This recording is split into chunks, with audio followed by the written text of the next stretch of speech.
যান দুর্ঘটনায় বলি এক, মৃতের নাম শ্যামল পাটারি, বয়স ৪২ বছর। বিলুনিয়া ঋষ্যমুখ ব্লকের গচারিয়া ধর্মনগর এলাকাতে তার বাড়ি। স্থানীয় সূত্রের খবর, বিলুনিয়া আমলাপাড়াস্থিত শ্বশুর বাড়ি থেকে নিজ বাড়িতে যাবার জন্য TR03C8925 নম্বরের এচিভার বাইক নিয়ে দ্রুত বেগে যাচ্ছিলেন তিনি। নিয়ন্ত্রণ হারিয়ে বাইকটি সজোরে ধাক্কা মারে ইংলিশ মিডিয়াম স্কুল সংলগ্ন লিচু বাগানের সামনের বাউন্ডারি ওয়ালে। ছিটকে মাটিতে পড়ে যাওয়ার ফলে মাথায় প্রচণ্ড আঘাত লাগে। ঘটনা শনিবার বিকেল 5:30 নাগাদ। খবর পেয়ে দমকল বাহিনীর কর্মীরা ছুটে এসে ঘটনাস্থল থেকে গুরুতর জখম হওয়া ব্যক্তিকে বিলোনিয়া হাসপাতালে নিয়ে এলে কর্তব্যরত চিকিৎসক মৃত বলে ঘোষণা করেন। শ্যামল পাটারি নামে 42 ইয়ার্সের একটা আনছে ব্রডডেড ফায়ার সার্ভিস থেকে। তো মেবি সম্ভবত রোড ট্রাফিক অ্যাক্সিডেন্টই হয়েছে।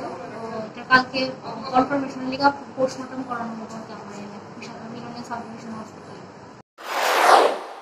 রিপোর্ট চ্যানেল 3 রাত।